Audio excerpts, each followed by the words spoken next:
आदेश जयश्री महाकाल एक बहुत ही महत्वपूर्ण प्रश्न है जो बहुत सारे लोगों के मन में आता है। कुछ लोग पूछ लेते हैं और कुछ लोग संकोच में पूछ नहीं पाते हैं। तो ऐसा ही एक प्रश्न है जो लोगों के मन में आता है कि क्या हम कोई सिद्धि कर लेंगे तो हम फिजिकल रिलेशंस बना सकते हैं या नहीं। और ये जो प्रश्न है ये ऐसे ही किन्हीं जिज्ञासु साधक थे, उनके मन में आया था जब वो हमारे पास एनर्जी ट्रांसफॉर्मेशन के लिए आए। वो डरे हुए थे, उनको ऐसा लगा कि शायद वो एनर्जी ट्रांसफॉर्मेशन लेने के बाद कभी फिजिकल रिलेशंस नहीं बना सकते हैं, ऐसा उन्हें एक डर बैठा था। तो जब एनर्जी ट्रांसफॉर्मेशन हुआ, प्रैक्टिकल क्लास हुई, सारे जवाब आने लगे, चीज़ें पता लगने लगीं, सारे उनको मेथड्स सिखाए गए, किस तरीके से किसी भी नेगेटिव एनर्जीज को आपको पकड़ना है, कौन कौन सी बारीकियों पे आपको ध्यान देना है ताकि वो नेगेटिव एनर्जीज जो नकारात्मक ऊर्जाएं हैं वो आपके परिवार को या आपको नुकसान ना पहुंचा सकें।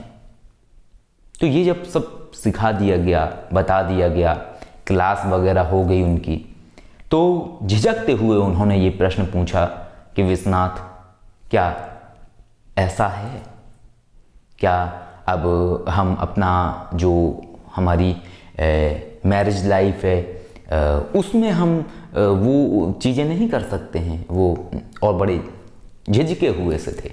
तो मैंने उनको खुल के बात की, मैंने कहा अच्छा फिजिकल रिलेशंस, वैवाहिक क्रिया, तो उन्होंने कहा हाँ वही।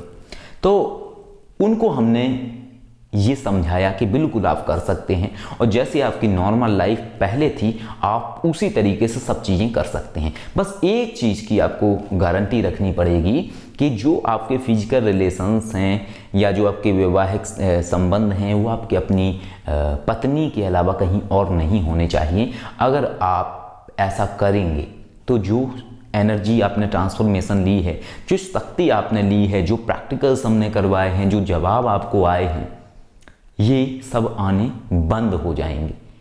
एनर्जीज का ये नियम है जो हम सिखाते हैं या जो हम बताते हैं, ये नियम आपको नहीं तोड़ना है।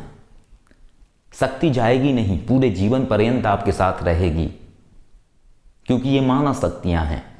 दूसरी बात, इन शक्तियों को करने से कोई अधोगति नहीं है, कोई नुकसान नहीं है, लेकिन ये शक्ति सुसुप्त हो जाएगी, अर्थात आपको बताना बंद कर देगी, रहेगी आपके पास लेकिन बताएगी नहीं अगर आपने ऐसा किया तो।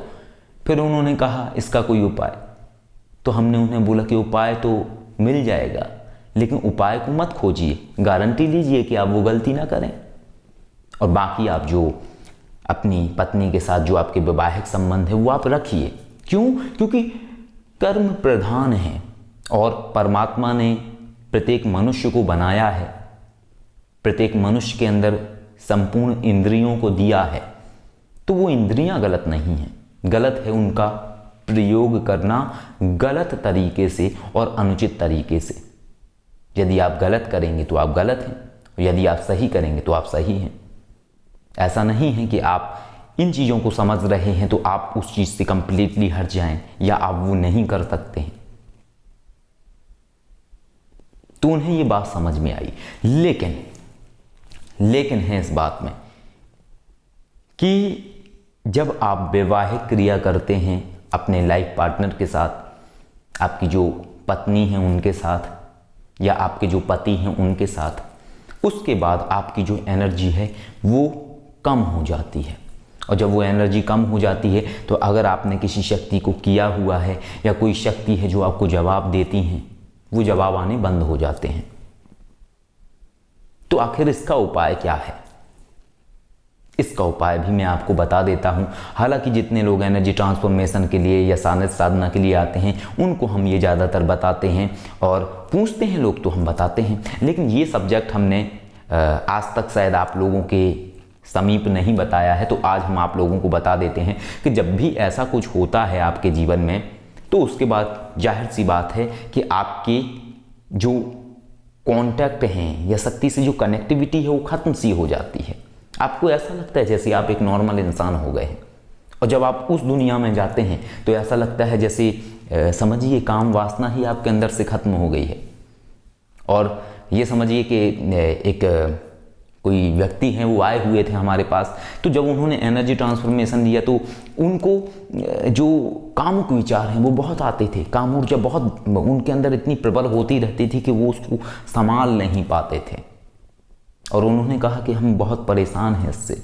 लेकिन जब एनर्जी ट्रांसफॉर्मेशन लिया तो वो एकदम से उनका कहना ये था कि ऐसा लग रहा है मुझे जैसे ये तो ख़त्म हो गई क्या गुरुजी, क्या अब मैं कभी ऐसे थॉट्स ही नहीं आ पाएंगे क्या, कभी वो चीज़ आएगी नहीं क्या गुरुजी, मेरी शादी कैसे होगी। तो उनको हमारा कहना यही था कि ऐसा नहीं है, जब आपको नीड नहीं है किसी चीज़ की तो वो क्यों आए आपके अंदर, वो आनी ही नहीं चाहिए क्योंकि आवश्यकता नहीं है। और जो एनर्जी है जो आपने ट्रांसफॉर्मेशन करवाई है एनर्जी, वो एनर्जी आपका सही किस चीज़ में है उस चीज़ को समझती है। और आपको जब नहीं है किसी सेक्सुअल एनर्जी की ज़रूरत उस समय, तो वो विचार प्रबल ही नहीं होंगे। सारा खेल दिमाग का है और मानव शक्तियाँ दिमाग से जुड़ी हुई हैं, और दिमाग ही है जो सारे संकेत देता है शरीर के हर अंग को कि कौन से चीज़ को प्रकट करना है, कौन से चीज़ को नहीं प्रकट करना है। तो इस तरीके की चीज़ें होती हैं। तो अब करना क्या है, आपने करना ये है कि जब भी आपका वैवाहिक क्रिया होता है अपने पार्टनर के साथ, उसके अगले दिन आपको एक बैठक में ओम नमः शिवाय ये जो मंत्र है, इस मंत्र का 21,000 मंत्र जाप करना है, 21,000 एक बैठक में। और अगर ये पॉसिबल ना हो तो 2 बैठक में आप कर सकते हैं। एक बैठक में 10,000 मंत्र जाप कर लीजिए, सेकंड बैठक में आप 11,000 मंत्र जाप कर लीजिए। बस इतनी सी आपको चीज़ करनी है। इसके बाद आपके अंदर की बैटरी दोबारा से रिचार्ज हो जाएगी। ये बैटरी है, ये बैटरी है। शरीर भी एक बैटरी की तरीके से ही कार्य करता है। एनर्जी के उसमें हम बात कर रहे हैं, एनर्जी के लेवल में, कि जब आपकी एनर्जी कम हो जाती है तो उसको रिचार्ज करना भी ज़रूरी है। शून्यता खत्म हो जाती है जब भी आप ब्रह्मचर्य तोड़ते हैं, जब भी आप फिजिकल रिलेशन बनाते हैं, तो वो शून्यता खत्म हो जाती है। और शून्यता ही आपको निर्मल स्थिति को समझने में बहुत महत्वपूर्ण योगदान करती है। शून्यता का अर्थ है शांत भाव। फिर निर्मल स्थिति आती है, आनंद आता है, इंसान आगे बढ़ता है, फिर रहस्य अनावृत होते हैं।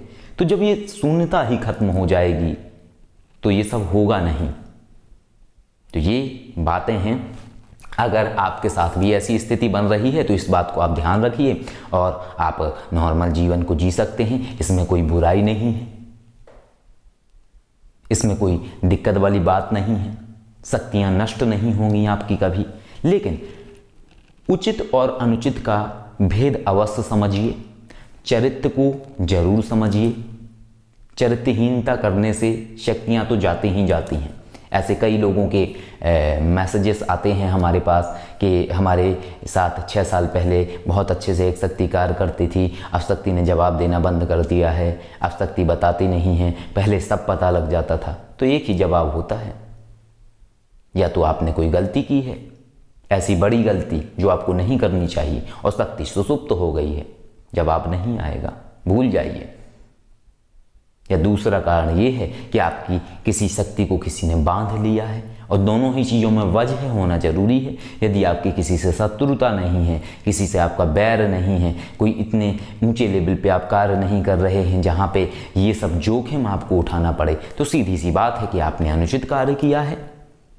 तो ये बहुत महत्वपूर्ण है। किसी भी शक्ति से कार्य लेने के लिए ये बहुत आवश्यक है जो हमने आपको नियम बताए हैं। इससे आपकी जो शक्ति की ऊर्जा है वो बनी रहेगी। और एक और बात, चरित्र पर अडिग रहिए। यदि चरित्र आपका बिगड़ेगा तो आप एक नॉर्मल जीवन ही जी सकते हैं। आध्यात्मिक जीवन को आप भूल जाइए। आध्यात्मिक जीवन का अर्थ है ये जीवन, रहस्यमय जीवन, जो कुछ ऐसी चीज़ों को जान सकता है व्यक्ति जो सामान्य मनुष्य के पार की बात है। यदि आप वो अनुचित कार्य करेंगे तो आप उस मार्ग से भटक जाएंगे और आप भी एक सामान्य मनुष्य की श्रेणी में आ जाएंगे। सामान्य से खास बनने का मार्ग है ये, और खास बनने के लिए त्याग भी उतना ही बड़ा करना पड़ता है। यदि कोई बच्चा बचपन में खेल कूद ही करता रहे, पढ़ाई ना करे अगर, तो वो बहुत बड़ा अधिकारी नहीं बन सकता है। ऊंचे लेवल पे नहीं जा सकता है, अच्छी नौकरी नहीं लग सकती है, लेकिन अगर वो बचपन में पढ़ाई करेगा तो नौकरी भी लगेगी, बड़ा अधिकारी भी बनेगा और जीवन में बहुत कुछ बदलेगा। तो ऐसा ही ये मार्ग है, कुछ पाने के लिए कुछ खोना पड़ता है। अगर शक्ति और सिद्धियां चाहिए तो चरित्रहीनता को खोना ही पड़ेगा, तभी शक्तियां प्राप्त होंगी, अन्यथा सामान्य जीवन तो सभी जी रहे हैं। जियो उस जीवन को और संतुष्ट रहो उस जीवन से। आदेश। जय श्री महाकाल।